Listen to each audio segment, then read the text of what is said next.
So this might actually come to a bit of a surprise to some of you who only know us contemporarily, but Gavin was a rather rambunctious child when he was young.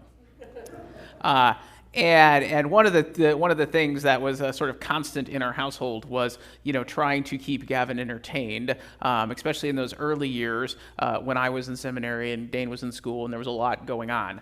And I remember one time we were going to the grocery store, and if anybody was running an errand and you could take the kid with you, the idea was that you did. Right? Because then, get it, and sort of give him something to do for a little while, even if it's to go to the very exciting grocery store. And so we went to the grocery store once, and what I figured out early on in my time with him is that if I gave him something to hold on to while he was sitting in the basket, life would be much better for me while I was trying to do shopping. So this one time we went to the grocery store very near our house, and I gave him a can of green beans to hang on to, which he just thought was the best thing ever. And it's one of those moments as a parent, you're like, why do we buy these kids toys?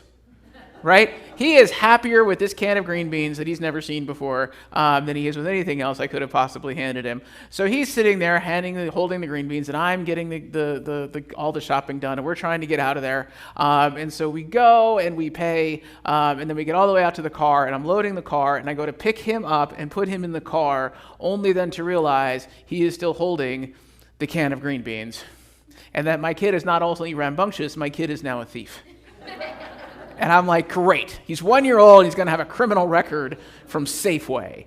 And you have that moment. You're just like, my stuff's already in the car, and my kid's clearly tired. And it's just like, oh, I got to think. And that can of green beans is only 99 cents. And technically, we already got away with it because we're in the parking lot. You're like, do you go back? Do I have to go all the way back in there and pay for that can of green beans? Or can I just go home now, which is what I really want to do? Which is what we're going to talk about today. Sometimes there's things you can do, but just because you can do them doesn't mean you should do them. I'm embarrassed to say, no, I didn't go back and pay for the green beans. I really noted, am I actually going to say that part? I was like, no, I didn't. I'm not perfect. Get over it. All right. Be better than me. I was a tired dad. All right. Sometimes the moments we're going to talk about today, a lot of the moments we're going to talk about today are kind of big, important, wonderful, big, important things that may feel bigger than many of the things that we tend to deal with in daily lives. But the theme that we're dealing with is something that does come up for us all the time. We are often put in these moments where we're faced with something that maybe we can do, maybe even something that we want to do, but something inside of us that knows that it's probably not what we should do. And that's the moment that David is facing right now. So as we talked about in the introduction, David is being pursued by Saul. Saul really wants to kill him because Saul is fairly certain, as he should be, that David is the one that's going to replace him, and he does not want to be replaced as king.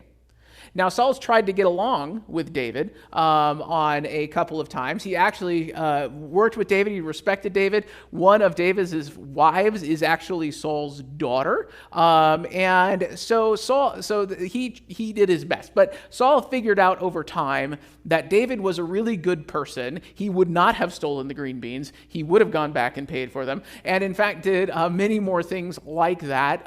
And Saul figures out that this is the guy that people are going to like a whole lot more than me. And so he becomes jealous of David and starts to pursue him all over the place, which is why David and Saul are on the road in this story. David is running and Saul is chasing because Saul is jealous. So when Saul decides to take a rest stop and go into a cave. Now, by the way, so I like the different depictions of this story, and you can find different paintings where people try to figure out how to depict this part of the story and what does it mean that Saul went into the cave to relieve himself. Oftentimes, how it is depicted is like this, where Saul apparently goes in to take a nap or something like that. That is not what it means. It means what you think it means. Which is why Saul was so distracted that he did not notice, and when David approached him and cut off a piece of his cloak. Now, David would have been within his rights. He was being pursued. Nobody really would have second-guessed him if he had taken advantage of this moment to do away with that person who is trying to do away with him. In fact, his men, as you heard, were encouraging him to do so. They're like, this is an opportunity. You've been given an opportunity. Why would you not take advantage of it? Why would you not take care of this? We can end this whole thing right now. David correctly figures out, though, that while he could do that, while he could just dispatch Saul in this moment, that would mean a lot of things.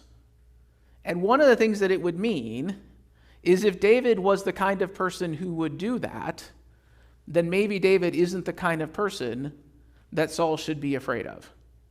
That if David really is going to eventually be the king that his people and that we need David to be, he has to be the kind of person who isn't going to take advantage of the situation he finds himself in. David makes a different choice. And instead of taking advantage of where he is, he takes his little memento so that he can, as the story progresses and we hear, prove to Saul what kind of person he is. And if you keep reading the story, what you're going to see is this actually happens again. David is given the advantage over Saul again, and he does not take it, and again shows mercy on him, even though Saul does not deserve it. David oftentimes shows mercy to people who do not deserve it. This is one of the reasons why, a few hundred years later, when Jesus comes on the scene, he is often referred to as that person in the line of David. Not just physically and biologically in the line of David, but in line with David's best character. Now, if you know the story of David, you know he's eventually going to screw this up, right? He will eventually prove that he is a human being and capable of doing dumb things. He will do dumb things. But in this moment, he chooses not to, and chooses to do the right thing, the thing he should do, not the thing that he could do. Oftentimes, as people, we are good at finding ways of justifying the things we can do or want to do over the things that we know that we should and ought to do. We do it as individuals, and we also do it as organizations. We do it as companies. We do it in all sorts of ways. In 2007, the Harvard Business Review wrote an article that has actually become rather famous and comes back up from time to time. And the article was Companies and the Customers Who Hate Them. And it was a review of basically the number of ways that companies get in trouble and take advantage of their customers and do the thing that they can do instead of the thing that they should do. This came back up again, I think, in like the early teens, especially with Bank of America. Bank of America decided that all of these folks were using their debit cards and they weren't paying anything to use their debit cards, and surely it would be okay to charge them a monthly fee to use these debit cards. And even though nobody else in the industry was doing it, they thought, well, if we go first, it's not going to be a big deal, and then everyone else will join it and it will just become that thing that people do.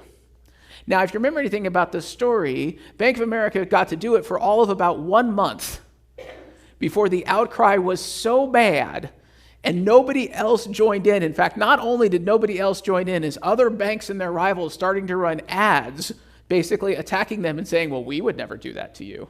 We know what we should do. It's not our fault that they're doing what they can do. And they literally lasted 45 days until they had to roll the policy back. And the thing that they have failed to really account for in like 2012 and 2013 when this happened was they knew that some number of customers were going to be angry. The thing that they sort of failed to account for is that in the intervening years, there's this thing that was invented called social media and Facebook. So angry customers didn't just keep their anger to themselves. They had this massive platform to share their anger on, and joined in other angry customers. And Bank of America figured out really quickly that just because we can do this, it's not going to work for us, and we probably shouldn't. And at the end of the day, it's not in our best interest. And they came up, and So this is a lesson that they learned. And I always love these lessons because it's one of those things where the business world learns lessons that the church world learned hundreds of years ago. Because the thing that this Harvard Business Review is pointing out, the concerns and flaws that they are pointing out in businesses' logic and the fact that they make their customers hate them, and that's probably not a good thing, is actually the same thing that Martin Luther, 300 years before, had figured out about the church when he set off this thing that would eventually be known as the Protestant Reformation. Martin Luther, not Martin Luther King, the previous guy, Martin Luther. Martin Luther was a priest in the church in Germany who became disillusioned with how the church was acting and functioning in that area. And he eventually takes all of his disillusions and he writes it down in what is known today as the 95 Thesis. Now, if we were Lutherans, we would be big into this. But because we're Wesleyans, we're Methodists, not so much, but it's still part of our history too. And his 95 Theses were basically Martin Luther's 95 complaints about the church. And they're all actually remarkably short. So really, it's really Martin Luther's like 95 tweets. Right, like 95 tweets about how how upset he is at the church and some of the things that they are doing, and most of what he's concerned about is he is concerned that the church at the time seems to be caring a lot more about the bottom line than it is about the people who make it up. The Harvard Business Review posed 4 questions for businesses to ask, questions for reflection, to find out if they were one of those companies who was trying to find, who was in danger of having their customers hate them. And what's interesting is those 4 reflection questions from that article in 2007 line up really well with the main arguments that Luther has 300 years later against the church. The first question that they ask in the 2007 article is, are our most profitable customers those who have reason to be most dissatisfied with us? Some of us may remember that back in the day, Netflix used to be a company that sent you DVDs in the mail. Right? It wasn't just that thing you turned on the TV that long ago in the early aughts and late 90s, in that long ago time. Netflix started as a company that sent you DVDs in the mail, and their big disruption, the thing that they wanted to do, and the thing that ultimately made them successful, is they got rid of something called late fees.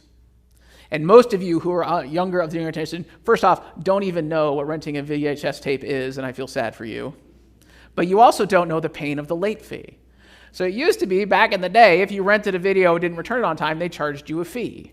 And to the point that those fees were actually what made up a lot of company profits, to the point that most of the company profits for companies like Blockbuster were made up from the fees of people returning it late. And this is a perfect example of this point. This idea that your most profitable customers, if you're Blockbuster, are those who easily forget things and forget to return things on time. Your most profitable customers have the most reason to dislike you because nobody likes paying late fees. I think that's why our local library got rid of most of theirs. And a lot of libraries did. By the way, thank you for that. Yeah. And so Netflix came in and treated their customers differently, treated their customers better, and basically said, there are no more late fees. You just can't have any more until you return what we've given you. And they solved that problem. Now, Luther has a similar complaint in the 95 Thesis. Number 42 of his 95 says, Christians are to be taught that the Pope does not intend that the buying of indulgences should in any way be compared with works of mercy. Martin Luther's biggest concern was at the time the church got really excited about this idea of selling indulgences. And the idea of this was fairly straightforward, which is if you had done something wrong, if you had sinned, if you had fallen short, if you had cursed your neighbor or done something else, or you had done something that you knew you shouldn't do, that there was a really easy out for you if you had done that, and the easy out for you was you would just pay some money to the church and they would forgive it for you. Whether you actually were contrite, whether you actually understood it to be wrong, it really didn't matter anything about that. All that mattered is that if you did something wrong and you wrote a big enough check, well, they didn't have checks back then, then it was taken care of. And that taking care of it for money was called an indulgence. And Martin Luther didn't like indulgences. And so he thought that Christians should be taught that buying indulgence should not be compared with works of mercy. And he goes on to say, Christians are to be taught that he who gives to the poor and lends to the needy and does a better deed than he who buys an indulgence. Just because you can buy yourself out of your trouble doesn't mean that you should. In fact, what we should be teaching people to do is the harder work and the better work, which is recognizing that we all fall short, which we do. We all screw up sometimes, which we do. And the response to that isn't to buy ourselves out of the trouble. The response to that is to do all that we can to be better, to learn a little bit more, to walk a little bit more in the path of Christ, to be a little bit more Christ's hands and feet, to be a little bit more a blessing in our community, to do the harder stuff, the better stuff, the gooder stuff, if you will. That helps us not only transform ourselves, but transform those around us. That the answer to falling short isn't to send money. The answer to fall short is to do more of loving God, loving neighbor, and loving yourself. That was Luther's point. The church had a slightly different idea because they knew where their profits were coming from. Now, the next one that was on there is basically, the next thing from the 2007 article is, do we have rules we want our customers to break so it generates profits? Okay. Again, think of all the late fees, all the things, don't pay your minimum credit card on time, slightly overdraft your checking account, all of those things you do that make you mad, that make money for the other company. This basically is in a synopsis, not only Martin Luther's main point, because part of his point was we are seen to be going about making up even more rules for people to break so that they have to spend more money on more indulgences. That is his big complaint. Now, the interesting thing is that complaint isn't new or unique. It is basically exactly the complaint that Jesus has against the Pharisees. Jesus complains constantly about the Pharisees, basically saying, you continue to come up with these rules or enforce these rules that even you yourself don't understand. You do it in a way that nobody else can understand so that you can be the one to tell them how to set it right. And setting it right usually means going to the temple and offering a sacrifice and doing whatever it is that you want us to do. Jesus came here to break us free from that system and say there's another way to get the forgiveness we need. There's another way to get the grace we need. There's another way to get the good news out there than this. Martin Luther comes across 1,600 years later and says, we seem to have gone back to where we were before and we need to break free of it again. Now, the third rule that they test that the 2007 article offers, it says, do we make it difficult for customers to understand or abide by the rules, and do we actually help customers break them? Now, we've talked a lot about the rules in the first century when Jesus is around and how they were large and cumbersome and and nobody understood all of them except for the Pharisees. They are the perfect example of what this is. Now, when I thought about this, though, I thought about another encounter I had. So somewhere around like 2005, I think it was like 2005, I got bored, as I tend to get bored. And I thought, what would be fun? We lived in Albuquerque. The weather was always really nice, most of the time. We didn't live anywhere where we had to use the freeway all that often. I said, what would be great is if I had a more fun way to get around town. And not only that, it'd be great if I had a more fun way to get around town that had like less wheels, right? So it's like, I'm going to get like a motorcycle or something. And so I did, sort of. I think we have a picture. This is pretty much exactly. This is my Yamaha Vino 50, all 49 cc's of goodness. Got like 80 miles per gallon back when that wasn't such a big deal. And it was a fun little thing to tool around in. And I knew nothing about these things when I bought them. I had never bought anything like this before. So I rather stupidly walked into a dealership and said, I like the red one. And they sized me up like that. They're like, let me tell you about the financing deal we have for you. And while I enjoyed owning it, and we had it basically until we went to seminary, and I wrote it, my wife wrote it, and it was good times and fun. They had this great deal at the time, which was this like no interest, and no payments for like a year, on it. So, and I'm like, this is a great deal. Now, what they don't tell you at that moment, and what I learned only after the fact is Even though, we still made payments on it. We didn't have to. And they kept telling us, you don't have to make payments if you don't want to. I'm like, no, we'll make payments. So we made payments on it. And the year we got close to the end of the year. We only had like a little bit, it was like $50 left on it. I'm like, okay, next month I'm going to pay it back. Well, next month was the 13th month. And buried somewhere in the fine print of that thing that basically said, if you don't pay it off in a year, you owe us all of the interest from the previous year. So I get a bill that is not for $50, but is for like $280 because I have to go back and pay all that interest over again. And I call them up and I'm like, what is the deal? And they're like, well, it's in the fine print in your contract. You mean that fine print nobody reads? That you discourage me from reading? Do you make it difficult for people to understand the rules? Martin Luther writes in Thesis 39, it is very difficult, even for the most learned theologians, at one time to commend the people to the bounty of indulgences and the need of contrition.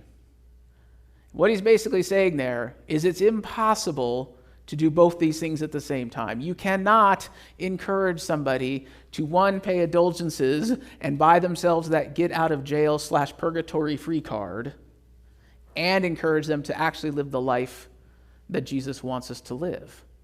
No matter how learned are, you cannot do both those things at the same time. You're making this too hard. And then finally, the fourth test in the 2007 article is, do we depend on contracts to prevent customers from defecting? Now, any of us who had like a cell phone in the early days know about cell phone contracts and how utterly impossible they were to get out of. They gave you a very narrow little 20-day window to get out of it before it just ruined over again. Because one is phone companies are, if you don't know this, unpopular, right? And so once they had you, they did not want to let you go, and they made it very, very difficult to let you go. I remember we were moving, and we needed to get out from underneath my wife's contract, and we were in that little 30-day window, and in order to get out from underneath the contract, we actually had to physically go to the store. You could not even do it over the phone. You had to go to the store and get there and ask to request to be let out. And I remember standing there with them, and they're like, oh, actually, you have to call a phone number. And I'm like, wait a minute, I have to come to the store so you can call a phone number? And I could talk to, why can't I just call the phone number? It's like, well, we're not allowed to give that phone number out. You're a phone company. So I'm standing in the store, and I'm finally trying to cancel this thing. And the lady's like, would you go through all this rigmarole? And the lady at the end of the phone was like, well, can you tell me why? And I'm like, I'm standing in your store. Do you want me to articulate the reasons why I'm canceling your credit service? Well, no, sir, probably not. And I'm like, okay, just take care of it. Martin Luther writes in Thesis 61 through 64, the treasure of the church is the most holy gospel of the glory of the grace of God. But this treachery is naturally most odious, for it makes the first to be last. On the other hand, the treasure of indulgence is naturally most acceptable, for it makes the last to be first. The thing that makes the gospel so difficult for many people is who it elevates and who it lets in. It says that everybody is welcome at God's table. It recognizes, yes, that we've all fallen short. It recognizes, yes, that we've all messed up. It recognizes, yes, that we are all in need of God's grace. And then it goes that extra part to say, and also at the same time, God's grace is available to each and every one of us. It's not necessary. It's not about how long you've been going. It's not about who you are, where you came from. It's not about who your family is. It's not about whether you have money or don't have money. What it is about is, are you willing to recognize that forgiveness and grace is being offered? And are you willing to recognize that you need it? And are you willing to recognize the grace that is being shown? Oftentimes, that's the hardest thing for us. The hardest thing for us isn't that there isn't blessing in the world. The hardest thing for us isn't that this blessing isn't around and we can't see it. The hardest thing for us is recognizing that we are able and should feel called to receive it. Luther doesn't want us locked into something. He doesn't say, here is this very, very narrow path, and if you stray from it, then, that's it for you forever. Luther says that's not how God works. It's not how Jesus works. It's not what the message is. It's better than that. It's bigger than that. And dare I say, it's gooder than that, because it is the good news. And the good news needs to be good. And if it is not good, then it is, by definition, not good news. Luther is imagining a church that the people in it don't hate. He is imagining a church whose mission is the people that make it up.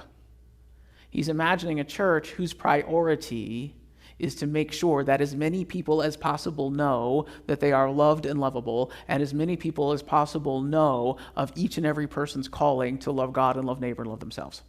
He's saying that is the most important thing. It's not important whatever buildings we're building in Rome. It doesn't matter. Any of the other stuff, it doesn't matter. All the other things don't matter. It doesn't matter how high the steeple is. It doesn't matter how fine the candlesticks are. None of that matters. What matters most is the people, the relationship with them, what they know about God, and what they know about themselves. Luther has this radical idea that all the work that needed to be done was actually already done, and it was done by Christ. The work that we do is work in response to that. We are called to do good work. We are called to be blessed and be a blessing. And we are called to do it not because we're going to earn anything for it, because we've already gotten what we need. We're called to do it because we are grateful for what we have received. We are called to be a people of good work. We are called to go on mission trips. We are called to send flood buckets wherever they need to go. We are called to be a blessing to this community and any community we happen to be in. We are called to be God's witnesses and God's bearer of good news. And we are called to do it not because we are earning anything. We are called to do it out of gratitude, out of faith that everything that we need has already been provided. We are called to do this because we remember that we have been last. All of us have felt what it is to be last, and we serve a God that makes us first. I am called to do many things in my life. I like here on Sunday morning when I get to introduce myself as the Chief Joy Officer. I like that. It's fun. Somebody said, I don't experience you being overly joyful sometimes. Well, I'm not saying that I am always full of joy. Anybody who works in this building knows that. But I do value joy. And people who live in my house know it too. Thank you, Vivian. But I do value it, and I do understand it, and I do value it. I do value it for myself, and I value it for you. One of the other roles that any pastor has, even though some of them try to avoid it, is we're not only things like the chief prophet and the chief preacher and all this kind of stuff, we also tend to be and need to be oftentimes the chief money asker, which is something that you all know I do a lot and do well. And when I do that, and I honestly, I will tell you, most pastors early in ministry get a little weird about it. Churches are a little weird about it. Pastors get a little weird about it. I got over it a long time ago, and here's why I got over it. I got over it because I believe in the church and what it does.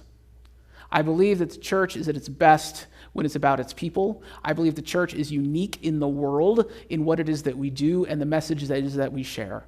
I think the church is unique in the world that is saying everything that we have, worship and everything that we do, everything we participate, everything else we put out into the world is free. Nobody is charged admission when you came in here. If somebody demanded a cover charge from you when you walked in the door, that person shouldn't have done that. We don't do that here, right? We give away what we have because the message is that important. And then we trust that the good work that we do is seen, that people recognize the value of what we do, and people, hopefully in their gratitude for what we do, are willing to support the work so that more people can know and more good work can be done, and the good news can be shared that much further. We are the only place in the world that puts everything we have out and says, if this is valuable, if you see it's important, if you understand what's going on, and if you want to see more of it, please support us. That's why I don't have any problem asking you all and myself and my family and everybody involved. I don't mind reminding you that we have power bills like anybody else does and insurance bills like anybody else does and a wonderful building that we get to use not only for our benefit, for the blessing of a community. There was a very nice Boy Scout troop from Montana who stayed in this church last night. You wouldn't know they were here because they were good Boy Scouts. And they left no trace. That's all I asked. Like, what do you want us to do? I said, leave it how you found it. And they did. And it's amazing and wonderful that we get to open up and be part of that space, and we get to be part of that blessing in the world. And we get to take flood buckets to Livingston and not charge them anything for it, and we get to do all those things. And we get to know all those things.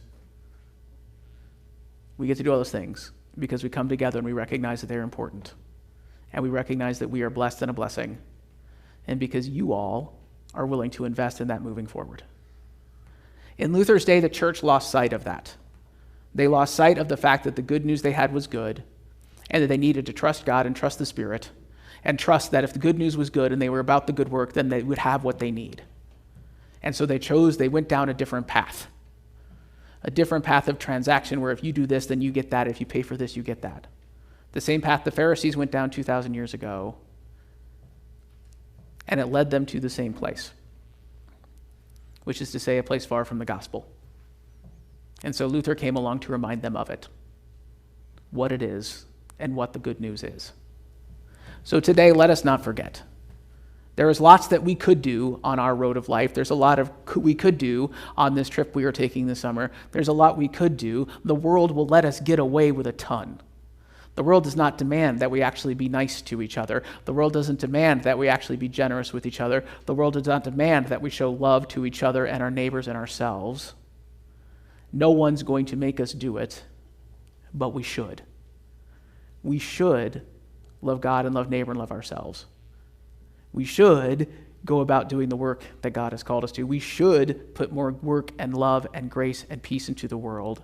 We should find new and better ways to love ourselves and love others because it's the good and right thing to do and because God did it first. So let us remember what God did for us and what God tells us to now. Amen.